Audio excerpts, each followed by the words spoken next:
सेहतयामा और समाजी बहबूद की है, उसके लिए मुझे बात करने का मौका दिया। ऑनरेबल चेयरमैन सर, मैं सबसे पहले अपने वज़ीर आला जनाब उमर अब्दुल्ला साहब का, उनके विजन का, उनकी दूरअंदेशी का मैं एहतराम करते हुए उनको मुबारकबाद पेश करता हूं कि जो बजट उन्होंने पेश किया वो एक बहुत विजनरी बजट था, जिसमें समाज के उन तबकों को, उनकी नीड्स को, उनकी एस्पिरेशंस को एड्रेस करने की कोशिश की गई। बहरहाल मैं आज की ग्रांट्स पे आते हुए यहां पे यह बताना चाहता हूं, तालीम और शिक्षा के हवाले से अल्लाह तबारक ताला ने जब इस दुनिया को वजूद में लाना था, वजूद में लाने से पहले उन्होंने सबसे पहली चीज जो बनाई वो कलम बनाया। और नबी पाक सल्लल्लाहु अलैहि वसल्लम के ऊपर जो पहली हदीस जो रिवील हुई, जो भेजी गई, वो लफ्ज पढ़ाई से शुरू हुई, इकरा बिस्म रब्बी। मेरे लिए बड़े फख्र की बात है कि मैं जिस मौजू पे बात कर रहा हूं वो इस पूरी कौम के मुस्तकबिल को, उसको बनाने में उसका बहुत बड़ा रोल है। और दूसरा जो शोबा है वो सेहत आमा का। एक तरफ तालीम से इस कौम का मुस्तकबिल, आने वाली नस्लों का कल जुड़ा हुआ है, दूसरी तरफ कौम की जो सेहत जुड़ी हुई है। लेकिन मैं यहां अगर अपनी बहन मैडम सकीना इतू साहिबा का, जो इन तीनों महकमा जात की जो मिनिस्टर है, उनका शुक्रिया मैं अदा करूं, और जिस तरह से उन्होंने आते ही, जब से अपना कलमदान संभाला और आते ही उन्होंने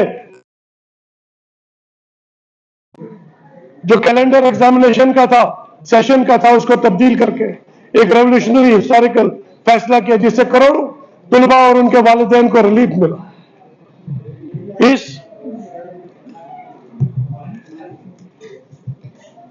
बजट के हवाले से मैं देखता हूं,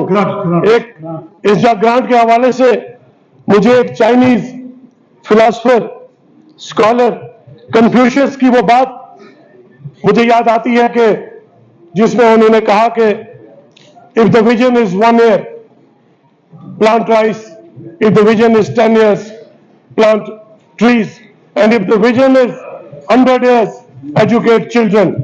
और मैं एजुकेशन के हवाले से जो आपने, जो इनोवेटिव, जो एक सोच, जो एक आने वाले कल के लिए जो एक आपने रोड मैप तैयार किया है, एक रोड मैप का नक्शा खींचा है, मैं उसके लिए न सिर्फ उमर अब्दुल्ला साहब का शुक्रिया अदा करूंगा, बल्कि मैडम सकीना जी का भी शुक्रिया अदा करूंगा, जिसने प्राइमरी सतह से लेके आपने 5000 किंडर गार्डन्स की बात करने की, यहां कायम करने की बात की है। आपने समग्रा के तहत इंफ्रास्ट्रक्चर को, हायर सेकेंडरीज बनाने की बात की है, आपने आईसीटी लैब्स बनाने की बात की है, आपने कैपेसिटी बिल्डिंग टीचिंग के लिए बजट्स का एलोकेशन किया है, आपने यूनिवर्सिटीज कायम करने की बात की है, आपने multi disciplinary education and research universities की बात की है, आपने प्राइवेट यूनिवर्सिटीज की बात की है, आपने स्किल कोर्सेज को 50 कॉलेजों में और डिजिटल लाइब्रेरीज बनाने की बात की है। मैं अप्रिशिएट करता हूं आपके विजन को। मैं यहां गुजारिश करूंगा एग्रीकल्चर के, जहां एजुकेशन में आपने इतना एक फार साइटेडनेस का आपने जहां इजहार किया है, वहीं मैं गुजारिश करूंगा कि जो आप हायर सेकेंडरीज को, जो आप ग्रेडेशंस की बात कर रहे हैं, तो मैं ये समझता हूं एक डिस्ट्रिक्ट में एक हायर सेकेंडरी बॉयज और एक गर्ल्स हायर सेकेंडरी अपग्रेड करना जो है उसको थोड़ा सा बढ़ा दिया जाए, ताकि रूरल एरियाज के अंदर जो एजुकेशन का जो फैसिलिटी है वो दस्तयाब हो सके। एजुकेशन में सबसे बड़ा जो डिफिसिट है, जहां हमारा इंफ्रास्ट्रक्चर बिल्डिंग पे फोकस है, जहां हमारा नए कॉलेजेस यूनिवर्सिटीज क्रिएट करने का फोकस है, वही मैं समझता हूं जो चैलेंज है मैडम, वो चैलेंज है जो हमारा स्टाफ डिफिसिट है, उस स्टाफ डिफिसिट को एड्रेस करने की जरूरत है। हमारे हेडलेस है, कई ऐसे स्कूल है जहां स्टाफ की कमी है, तो मैं गुजारिश करूंगा कि उसकी तरफ भी ध्यान दिया जाए।